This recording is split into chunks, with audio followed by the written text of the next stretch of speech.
Jay here for Stretford Paddock. This is Academy Review. Joining me as always is Finn, otherwise known as Academy Scoop on all your socials, covering all the Manchester United Academy news. Finn, how are we? Doing very well, thank you. It's FA Youth Cup week, so always an exciting one to talk about. Is this your favourite part of the season? It's the biggest competition. It's the one they want to win. It's the one that United have won more than any other team in the country. It's the big one. It is the big one, isn't it? And I think it's how most academy teams get judged, you know. Yeah. I think, like, we've spoken, me and you, extensively over the last year or so about how well the academy team has done and the sort of records they've broken and the trophies they've won. But one thing you always remember, always look at, is the FA Youth Cup. We had that big moment, didn't we, a couple of years ago when we won it again, and people remember the teams, the Jesse Lingard, Paul Pogba teams, the Class of 92 teams. Yeah. People remember teams that have won the FA Youth Cup. Absolutely. It does feel like it is a big moment for Manchester United, who have a great record in it, like you said. Yeah, fantastic. And I think it's interesting because I think the amount of successful players that come out of FA Youth Cup winning teams is somehow far, far higher than, for example, the amount of top players that come out of under 18 PL Cup winning teams, even though it's fairly similar in difficulty to win because you're facing essentially the same set of teams. There's some magic to it, I think. And you look back at the teams from United that have won it, and from, obviously Chelsea went on an amazing run in the late 2010s, and then the amount of players that came out of those teams, and City, there is a real correlation between winning the FA Youth Cup and producing top players. So it's the one that we're always going to look to win. We are always going to look to win it. And how have we got on it? Well, it was the first round against Peterborough, and I'd say we did pretty well. Got the job done, although wouldn't say it was the most glamorous performance that I've seen this season. Okay. We'll get into the details.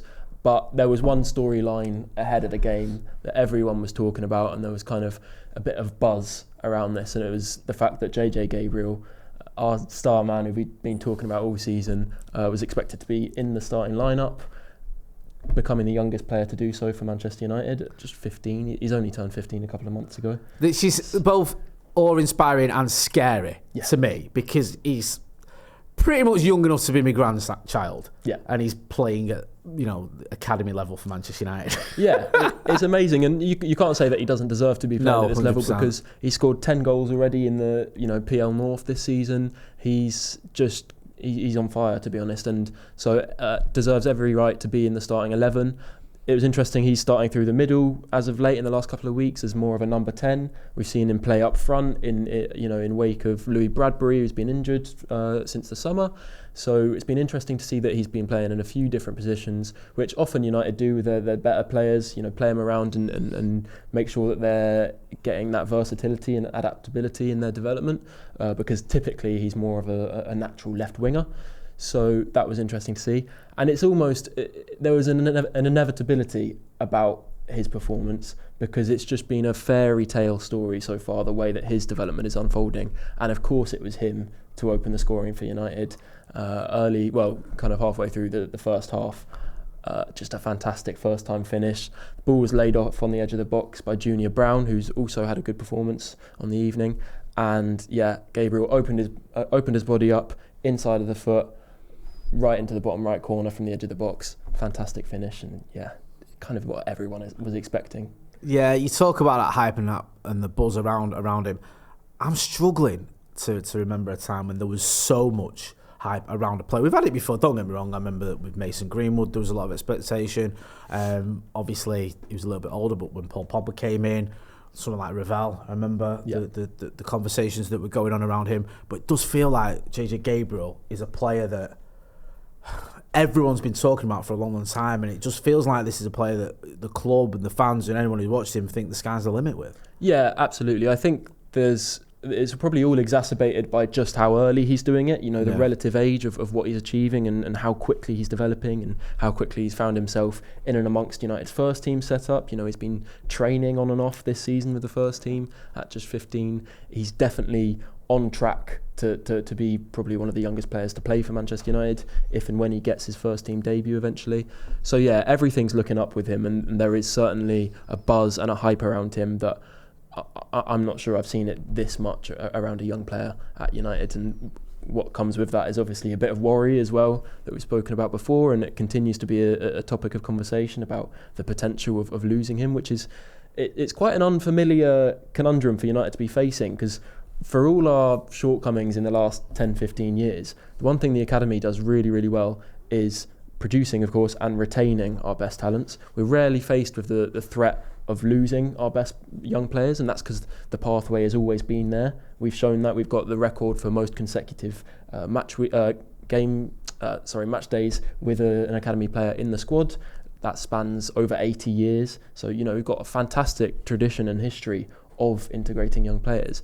And so we're kind of in unknown territory at the moment, because that pathway's for now kind of been severed a little bit by what's going on with Ruben Amorim and the first team. And so there's just a bit of uncertainty creeping in. And it's not just JJ Gabriel that's at risk of that. There's other top highly rated players who United need to be careful with, because I think we're playing a bit of a dangerous game in that sense. I spoke this about Laurie the other day when it came to Kobbie Mainoo, what was going on with him, and I said, because Laurie had done a thing at piece in the Athletic saying that there was a conversation that went on with JJ Gabriel and his, I think it's his dad and the people around him about trying to keep him, because there was a time when it looked like he was going to leave United. And I think there was they were showing him the pathway to the first team and why, how his career can develop at United.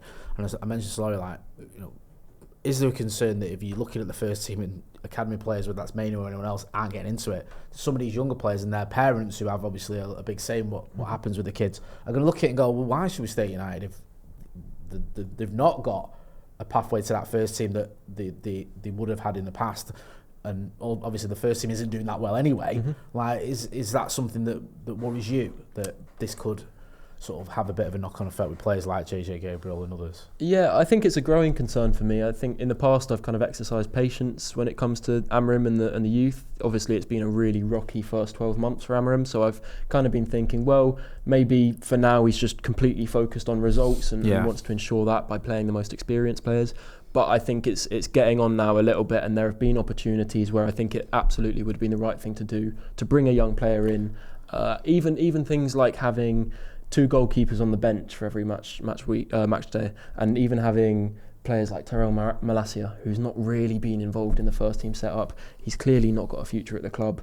You're putting him on the bench when you could have an academy player there. I think those kind of things are not representative of what Manchester United should be as a club. And what one point I saw someone make is every permanent manager post Sir Alex Ferguson has had an association with an academy player that they've brought through with their tenure. So Moyes had Januzaj, obviously not the best example. There was a time though, to be fair, Moyes and Januzaj, where you look at that brace against Sunderland, where people thought this is a kid who's got a very bright future. And then you've got Van Gaal with Rashford, Mourinho, McTominay, Ollie, obviously Greenwood at the time, and Ten Hag had Mainoo and Garnacho, and there are others under all of those managers, and they kind of leave that lasting positive association of continuing to show that pathway and bringing through youth. And Amorim so far is yet to show that. There's yet to be a player that's really come into the fold under him from the academy. Aidan Heaven's probably the closest thing, and he's not a United Academy graduate. So, I think that needs to change quickly, because parents do care. Parents are watching, and the players' representatives as well. And they're looking to see, right, is there a clear pathway we can see here? Are there opportunities being given to other young players? And if not, what's there to suggest that my son is going to get given that same chance? So, I think it is a situation that needs to be addressed soon. Yeah, I do. It is a concerning one. I understand that Ruben Amorim, as he said in his recent press conference thing after the West Ham game, he picks a team to win the match. I get that. I understand it, even if I don't agree with all the time the team he's picking. But you've got to do both. I think you've got to give some of the academy an opportunity at some point. Me and you were talking off camera the Wolves game. Not more off on a tangent there, but that maybe when you're 3 goals up is an opportunity to give Shea Lacey some minutes. It is an opportunity to send a message that you do care about the academy. I know he brought on Kobbie Mainoo, but bringing on Kobbie Mainoo is neither here nor there really in that situation. But someone like Lacey could have been. I don't really buy the argument from him that to win games he has to choose the most experienced players. I think we've seen so many times in recent years that sometimes it's a rogue academy player who hasn't got much experience that will come on and want to prove a point and can produce something special. They're an unknown quantity to other Premier League defenders. Often they're able to come in and make a difference. We saw the impact that Kobbie Mainoo had when he first broke through. I think back to that Wolves game where he scored the 97th minute winner, was it? And it was a beautiful goal as well. And it's that kind of impact that an academy player can have where they're not necessarily the most experienced, and on paper they're not the strongest option, but it's United heritage to bring those players on and for them to make a difference. So I don't even buy the argument that because he needs to win every game, he simply can't give an academy player a chance. I think that's silly. That's a fair point. I mean, I always look at, going back to Sir Alex Ferguson, the greatest manager of all time, we're up against, I think it was Villa at home, we win that game, then that's a very, very strong chance. I think that's the season that we would have gone level with the Scousers on Premier League's, either level or one above them. I can't remember which one it is. And he brings on Kiko Makeda for his debut in a game you had to win, to more or less win a title, and he took that risk. So I think if it's good enough for Sir Alex Ferguson, it can be enough for anyone, including Ruben Amorim. Absolutely. And I'm hoping that we see some more academy players feature for the first team than we have done. Certainly this season there hasn't been nearly enough. Sorry, went off a little bit of a tangent there. You talk about the FA Youth Cup against Peterborough. Yeah, so United went 1-0 up in the first half. But to be fair, outside of that, I'd say it was quite a flat performance relative to what we usually see from Darren Fletcher's side for the under-18s. I think you could certainly see some nerves in the performance, which is understandable. They're playing at Old Trafford, most of them the first time playing at Old Trafford, in front of a crowd, which they're not used to as well. So I think there was some nerves creeping in. Players didn't want to make mistakes, so that it wasn't quite the free-flowing attacking football that we usually see from this team. And to be fair to Peterborough, they were really, really impressive, considering the difference in stature of the clubs. They put in a really, really good performance. Lots of tidy technical players on the ball. They played out from the back pretty well and showed a lot of courage and bravery in the way they played, which isn't difficult coming to Old Trafford, being the major underdog. So I was impressed by Peterborough. But yeah, United had a fair few chances. The likes of Mantato and Thwaites and Kukonki stood out as some of the more experienced players in that side. Mantato, probably the majority of United's chances came through Mantato in the first half. And in the second half, I'd say Peterborough were probably the better side, just because United took their foot off the gas a little bit and let them grow into it, and it was more kind of damage limitation and making sure that they hold on to their lead in that second half. So yeah, they got the job done, which was the most important thing. Yeah, definitely. Get the job done, get through, and obviously the debut that you want to see with JJ Gabriel as well. Such a young age. Was it Amari Forson who had the record? I think he did hold it last year. I was a bit surprised when I saw that, because it's sort of a player, no disrespect to Amari Forson, I know he's a very sighted youngster, but I was like, oh, crikey, I didn't realise. To be fair to Forson, he had quite an early breakthrough and was highly rated at the time. But yeah, not quite the same proportions as JJ Gabriel. So next round, United will be facing Derby County. So they played yesterday evening at the time of filming against Cambridge United.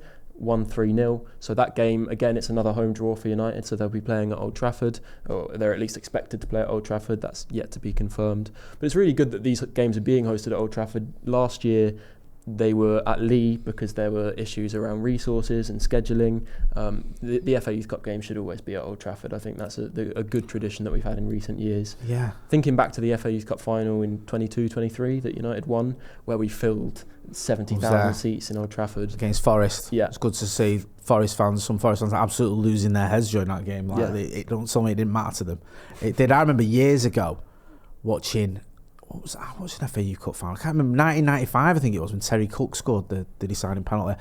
So yeah, that was Old Trafford. So even though I can't even barely remember it, it is good to see the youth players playing there, and hopefully we'll be seeing JJ Gabriel at Old Trafford for many, many years to come in a United shirt, obviously. What have you got for us next? So kind of reverse order for this one, but United also played Newcastle on the weekend. This was on Saturday morning. And really, really fantastic performance. 3-0 victory. And it was coming off the back of a 7-0 thrashing of Liverpool. So, tell you what, this is music to my ears, this. And also, I think the first team could learn something about this, because our record against Newcastle of late has been terrible. Yeah. So it's good to see we're putting the Geordies back in their place, at least at the academy level. Yeah, absolutely. So there was a bit of a dip in form for Darren Fletcher's under-18s kind of midway through the start of the season, but they've kind of picked up their momentum again now and seem to be scoring goals for fun, which is really, really good to see. Unfortunately, though, Fletcher, he wasn't at 100% health, apparently, so Travis Binion came and subbed in as the coach for this one, which was interesting to see, because it's been a couple of years since Binion was managing this side. He's now obviously the 21s coach. It was an experienced side that was put out. Good to see Louis Bradbury starting his first game of the season. Good stuff. Highly rated striker who I think United have been missing so far. Obviously having Gabriel playing up front, which it's not a weakness in the side, but I think you want to be at full strength and have all of your best players. There was also a familiar name on the bench in Jacey Carrick. Everything is designed to make me feel really old, Finn. Yeah, Michael Carrick's son playing. It's, you know what I mean. It's not enough we've got Fletcher's sons playing. We've got Fletcher's sons. We've got Rooney's sons. We've got, you know, every United legend has a few sons in United's academy at the moment, which is really cool to see. He made his debut off the bench in the second half. He plays in the same position, of course. It was quite reminiscent of watching Michael Carrick, and I think if he can be a tenth of the player that Michael Carrick was, Michael United Carrick, will have a good player on their hands. Genuinely underrated player. Yeah, so that was really good to see. United, actually in the first half, it was kind of... we dominated possession, had a lot of the ball, created chances, but didn't really break the deadlock. Newcastle were very resolute defensively, quite a physical side, and also they're third in the PL North this year, so they're having a good season, fairly strong side. But it wasn't until some second half substitutions were made that United were able to find that opener, namely Duka and Koto, who is another very young, highly rated player, 15 years of age. We haven't spoken about him too much, but there's quite a lot of hype around his name too. So good to see him come on off the bench, and he made an instant impact, scoring 2 goals in pretty quick succession. First in the 53rd minute, to be fair, a tap-in. Great work from Kakonki to get into the box, and he had his effort deflected into the feet of Nkoto, who was in the right place to tap in, and then scored pretty much an identical goal 6 or 7 minutes later. This time it was a free kick from Jim Thwaites. Your mate, who you love. Yeah, what a player. And Kakonki brought the ball down. Again, very, very similar position, and Koto was there to tap in. So really, really good impact from him off the bench. And for the rest of the game, he was really impressive as well, playing as a right winger. I watched him a couple years ago at an international tournament where he was playing as a midfielder. It seems like now he's being played as more of an attacking player, and you get that a lot with players in their younger developmental years. They don't nail down a position until they're a little bit older. So yeah, really, really impressed by him, and he ended up assisting the third for Noah Ajayi. It was a fairly simple kind of square pass in the box, and then a first-time finish by Ajayi to make it 3-0. Once United found their opener, it kind of all broke down, and Newcastle looked a little bit deflated. So yeah, top performance.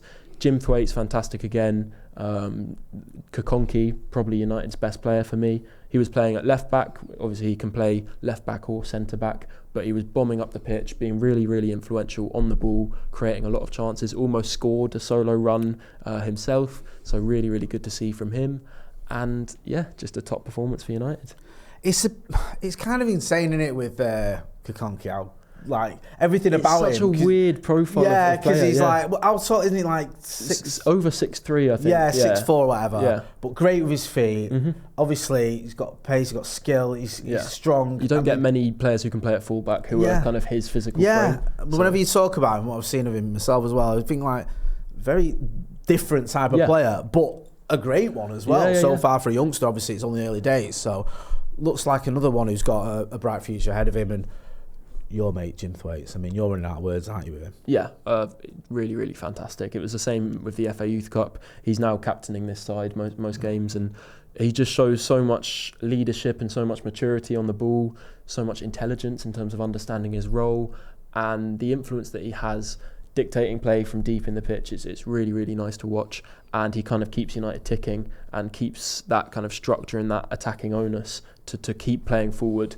You rarely see him pass backwards. He's always trying to be progressive, which is a real breath of fresh air to see in the midfield.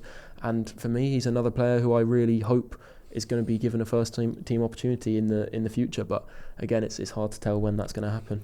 No, at United, you've always had this ethos, haven't we, about getting the ball forward, about being brave on the ball. Like Keane always mentioned it in commentary, about being brave on the ball, trying to pass the ball forward, and that's the sort of the attitude that players have had since the Busby days, since Fergie days, and sometimes you wonder whether that's gone out the window. So when you see a youngster who's like that, you think, well, that's what United should be about. And that's the type of player we want to keep hold of, and hopefully he can get some minutes in the first team eventually. Absolutely. My only worry is that United in recent years have had a few players in this kind of mould in terms of being a really, really technical, intelligent midfielder. I think of Angel Gomez, Ethan Galbraith. I thought you were going to say him. Mainu now. Yeah. We're seeing that midfielders who excel outside of or with a lack of physical gifts are sometimes overlooked at United, and I really hope that trend stops, because some of the best midfielders in Europe, you look at PSG's midfield, none of them are absolute giants in the midfield, but they're still